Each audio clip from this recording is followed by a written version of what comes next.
Un inspector investiga un caso de asesinato y tiene a Jesús, Pedro y Mateo como sospechosos. Se sabe que uno de los tres sospechosos es el culpable. El inspector recogió las siguientes declaraciones. Jesús dijo, yo no fui, Pedro tampoco. Pedro dijo, Jesús no fue, lo hizo Mateo. Y Mateo dice, yo no lo hice, fue Jesús. El inspector sabe además que uno de ellos ha dicho la verdad, otro ha mentido en todas sus afirmaciones y otro solo en una de ellas. Con esta información se puede afirmar con certeza que Jesús es el asesino, Pedro es el asesino, Mateo es el asesino, o no hay información suficiente para determinar quién es el asesino. Bueno, para resolver este problema hay que tener en cuenta la información que se tiene. Lo primero es que se sabe que uno de los tres sospechosos es culpable. Eso lo anotamos por aquí. Adicionalmente, tenemos que uno de ellos ha dicho la verdad, es decir, uno de ellos dijo 0 mentiras. Otro ha mentido en todas sus afirmaciones y otro solo en una de ellas. O sea que tenemos a uno que dijo una mentira y a otro que dijo 2 mentiras. A continuación vamos a tabular las declaraciones de Jesús, Pedro y Mateo.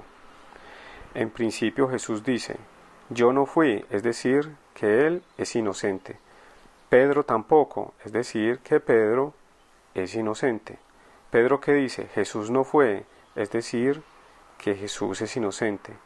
Y dice que lo hizo Mateo, es decir, que Mateo es culpable. Y Mateo dice, yo no lo hice, es decir, que él es inocente, y dice que fue Jesús, o sea, que Jesús es culpable. Ahora bien, dado que uno de ellos es culpable, vamos a considerar los tres casos, si Jesús es culpable, o si Pedro es culpable, o si Mateo es culpable, en cada uno de estos casos, y miraremos cómo quedan el grado de veracidad de las afirmaciones que cada uno de ellos ha dicho. Si Jesús es culpable, entonces en las afirmaciones que hace Jesús nos damos cuenta que esta es una mentira, que él dice que él es inocente y que Pedro es inocente, es verdad. Igualmente, las afirmaciones de Pedro dice que Jesús es inocente, es mentira, y que Mateo es culpable, es mentira. Y las afirmaciones de Mateo dice que Jesús es culpable, es correcto, y que él es inocente, que también es correcto. O sea, que tenemos que Jesús dice una mentira, Pedro dice 2 mentiras y Mateo dice 0 mentiras. Si Pedro es culpable, entonces las afirmaciones de Jesús son esta es correcta y esta es incorrecta. Las de Pedro es que esta es correcta y esta es incorrecta, y las de Mateo es que esta es incorrecta y que esta es correcta. Cada uno de ellos está diciendo una mentira.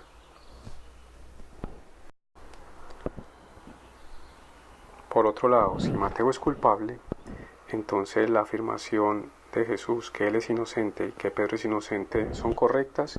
Las afirmaciones de Pedro de que Jesús es inocente y que Mateo es culpable es correcta, y la afirmación de Mateo de que Jesús es culpable es incorrecta, y de que él es inocente, dado que él es culpable, esta también es incorrecta. Entonces tenemos que Jesús dice 0 mentiras, Pedro dice 0 mentiras y Mateo dice 2 mentiras. Finalmente, al contrastar los resultados obtenidos con la información a priori de 0, 1 y 2 mentiras, nos damos cuenta que con el supuesto de Jesús se cumple, con el supuesto de Pedro culpable no se cumple, y con el supuesto de Mateo culpable no se cumple. Luego, Jesús es el culpable. La respuesta es la A. Y eso es todo.